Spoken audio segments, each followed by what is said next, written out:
Hey everyone, it's Coach Arlen Bento Jr. Welcome to Shoot Par Now, Scruffy to Scratch. This is our segment where I'm helping my son. He's Scruffy. Going to help him become a scratch player. How's it going, George? Good, good. All right, so we've been working on some stuff. We've played a little bit. We've been talking a lot. George has been watching a lot of my lessons because he's helping me out with the shop, and he's getting better. So we upgraded his clubs. I'd like to thank my sponsor, Cobra, who just sent all my new stuff for 25. And it just works out that my old set, which is only 1 year old, is perfect for George. So he's going to be rocking these dark speed irons, right? He's going to be playing the dark speed driver, fairway, hybrid, irons, got the whole shebang. So that's very lucky that we are similar in size, right? Yeah. Okay. So he's going to hit some shots. He's got his 4-iron. Now, if you remember, if you watched our first episode last week, we were struggling with 4-iron. It's getting better. His timing's getting better, okay? So let's watch him do some swings.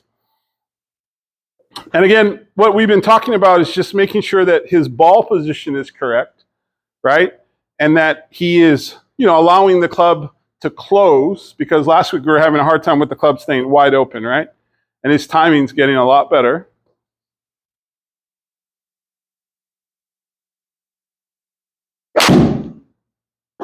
It's okay, got a little thin. I think the ball, yeah, that's good. I like that ball position. And you said something. What did you tell me? You felt like reaching. But where though? Behind you. So that's down. Explain that again. Like what's in your head? Say it. Reaching to my pocket. To your pocket. Like going back? Oh, on the way down. Yeah. Like trying to get your pocket? Yeah, yeah. Okay, so let's talk about that idea, right? Okay, go to the top of the swing. So his words were he was trying to feel like he's reaching the club to his pocket, which is important, right? Because we want to get this shoulder to drop into a little bit of side bend, right? And his elbow has to feel like it cuts across his body to get him rotating. Okay, that's important. So let's hit a couple. That was okay. Ball? Yeah, let's try a ball. Sorry. So his feeling of getting his trail shoulder down in transition is a big deal.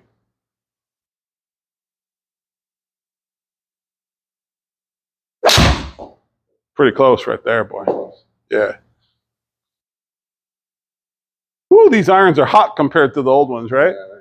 Yeah. Okay, keep coming.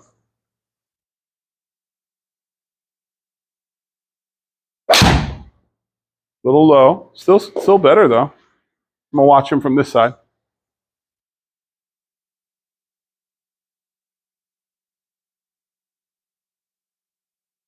Make sure you don't have a lot of tension, right? So hit that really good. Yeah. Now, I can tell from his release, right? Hit that like it's a 4-iron, carried 223. So in your release, though, your hands look like that. That's where your hands are in your release. The face is not going to square up. We have to get the body and the wrist. The wrist's going to have to rotate a little bit. So do a practice rehearsal. Go to the top. Feel this. Come around. Keep your head there. Yep. Keep coming. And keep coming all the way to exit. And right here, you're going to have to feel this more that way. You got to get that going that way. That's too much, but yeah, you got to turn the club over. So when you release, you're going to feel like the head is rotated. Now, he might not need to feel that with a 7-iron or wedge because those clubs have lots of loft. When you have loft, there's more backspin. The more backspin there is, the more side spin. There's less side spin, so you hit straighter shots. But this club, the timing's different.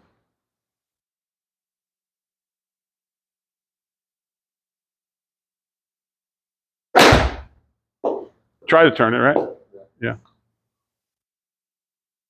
So do you feel so you don't want to feel, yeah. You in golf, you don't want to feel like your right hand is doing that. You don't want to turn it down. The right wrist, what you should be feeling is your right hand's just doing that. Your fingers are going under because your left's turning the face. If your right hand's going like this and it's rotating, you're going to get stuck. Just feel like your right hand is going underneath. Yep.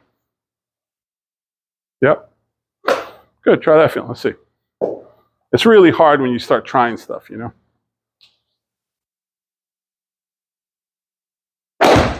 That was it. That was a release. I think you got it a little bit too far forward for a 4-iron. I think you got to get a little wider and play it closer to your left foot. Yep. I keep telling you, get a little more flare in that left foot. Just a little flare, yeah. And your hips really got to get out of the way here. Yeah, that was it. So through the ball, that was really good. Now his head is moving forward. Yeah. Practice. Let me get my little, my favorite tool here. This is my little stick here. Been with me a long time. Practice swing, no ball. Head stays stable. Move. I feel weird staying back like that. I feel lean back. It's just a split second. We're just trying to time it. If the head gets forward, we get in trouble, right? Try one. Let's see.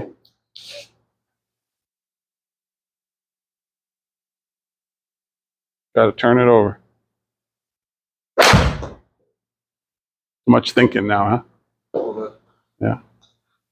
All right. Give me back to 4. Let's go back to 7. Let's try to find some contact, and we'll come back to the long iron. So, when we do lessons, or anybody, right? We want to always like try to find solid contact, and if those longer clubs aren't quite working, we want to be able to like get our confidence back. So just go ahead. Don't think too much. Hit some good swings here. Let the club do all the work. You see how your timing got lost? Yeah. And that's common in lessons, right? Because, I'm giving you things like trying to turn the club. Yeah. Find your timing. You can do it.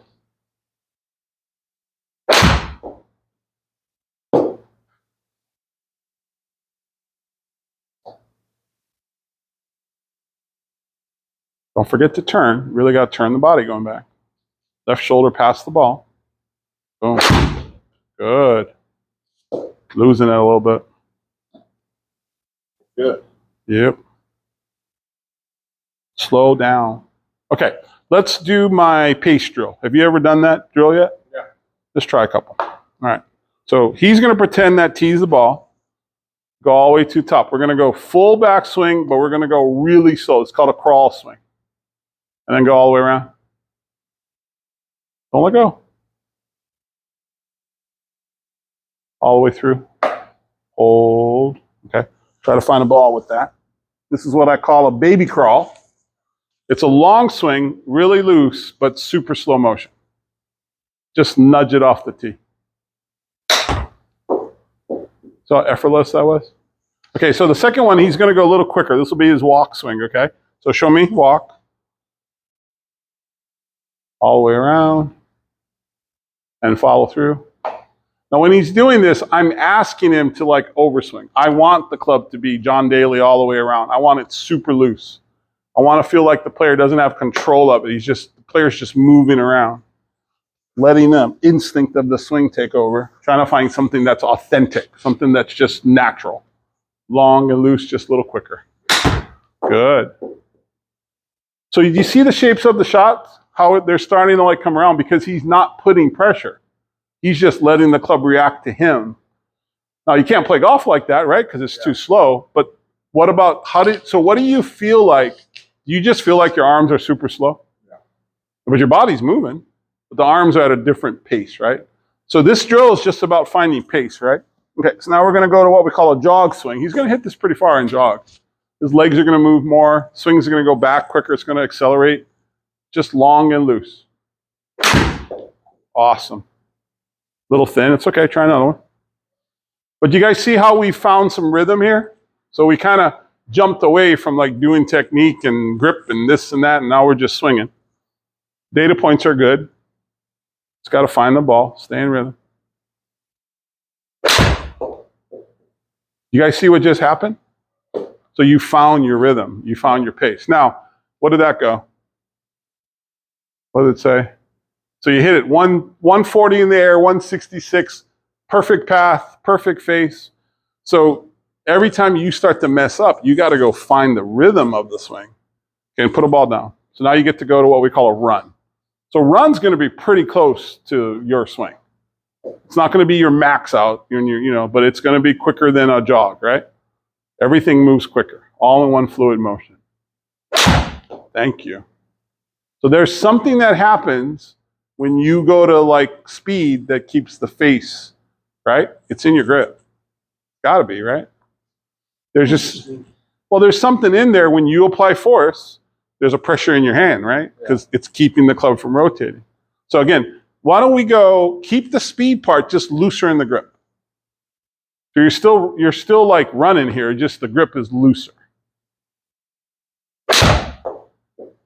There it is. But can you swing faster and keep your grip loose? Now listen, I know those of you who are watching this, anybody can tear apart any swing. I get it, okay? I'm not running data points. I'm not using hack motion. I'm not using balance. I'm not using all the tools I got, right? All we're doing is working on his feels. This whole thing is we're taking someone who works hard all day, right? That wants to get better, and we're giving instruction, right? And it's got to be feel oriented because he doesn't get to practice every day. He doesn't get to play all he wants, right? Luckily, if he gets to play on the weekend. So most people watching are working, and they're trying to get better at golf, and they don't really have access to good practice, good routine. So again, don't be overcritical of tearing apart every grip and every angle and every knuckle and what you think you heard and who said what and who's stacked and who's this and who's not. It doesn't matter. Into ball, those patterns have been super square. Efficiency is the key to the game. If you can swing the club into impact on the same path lines with the face square, you can play good golf, right? That's all we're working on. He's learning that as long as he keeps it in play and he hits it solid, if he chips and putts well, he can drop his score down quick. It's just getting control of the club, right? Okay, let's try another one. That was good.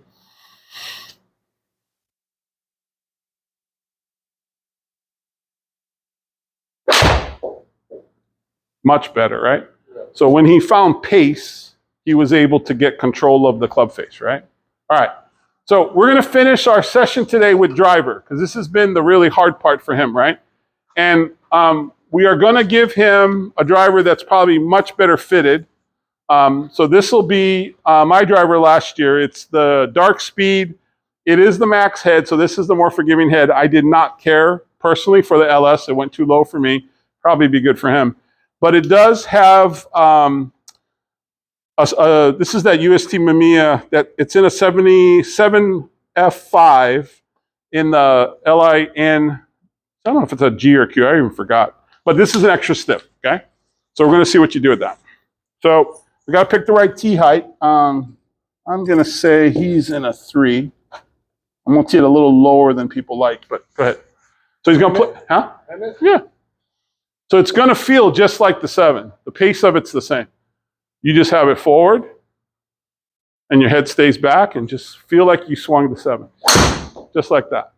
Good. You see how the head wants to not close? Yeah. So this is what we struggle with, right? There's obviously some stuff going on. I don't think he's shallowing the club really well. I think when he gets to the top, he kind of starts steep. I know that's what's causing it, but he's got to figure this out, okay? So let's just do this. Softer in the right arm. And feel like you have a bigger turn. You're going to feel like it impact like your head's back. Yeah, no, not that much. We're not doing that giant swing. We're just turning more, yep. And then rotating from the hips, yep, that's good. See if you can time it. Good. That was too slow, though. Well, you still got to release it. I didn't say stand back there. We're going to tee it up a little higher for him. That might be still a little too low. Okay, show me a practice swing without the ball. Right here. Let's go to the top of the swing. It looks pretty good. How quickly can you get your hips open? Not swing hard, just move your hips quicker. I want you to swing less effort. Yeah. Does that feel like your hips are opening way earlier? Okay, try a shot like that. Get your hips out of the way really early. Again? Better. It looked better. You kind of crossed the line at the top a little bit, which, again, we talked about the club's kind of going that way, which is going to make it harder to bring around. But a lot of great players cross the line a little bit. But don't worry about the top. Just get the hips going. Yes. Better. Better. So what we're talking about now is whether or not we want to his hands have to square the club up if they're late. But if his lower body is out of the way, the hands have more time to square up. I think that's important. I think his grip pressure is tight. I think you might be killing it in your thumbs too much. I think your grip pressure is looser. Yeah. I think you just have to get your hips out of the way. I think it's even more. It's almost like you have to like jump out of the way. Like get out of the way so you can drive it in there. Practice swing. Feel like your head is hanging back a little bit.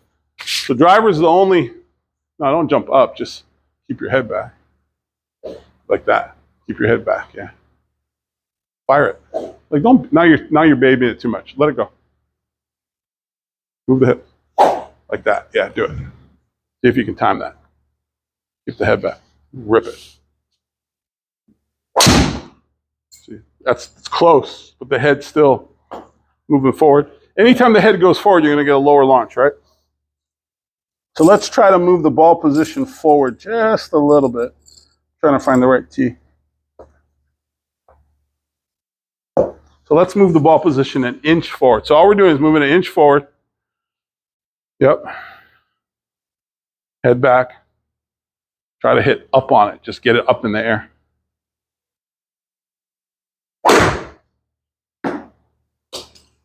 Try another one.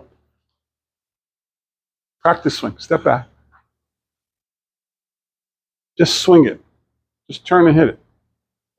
Yeah, just keep your head back a little bit. That's it. Use your natural ability. There we go. Hold that finish a little longer. Yeah, get off that back foot. Let's see what that bad boy did. Oh my goodness. No effort. Okay, so we got a smooth 274, 260 carry. The data didn't grab that ball because I think there's too many balls in the grid. But, all right, so that's our second episode, okay? So it's going to get better. Keep watching, right? We're going to start diving more into the short game, controlling distances. We're going to talk about how I coach short game, how I do approach game. Remember, this is all a part of the Shoot Putt and All learning system.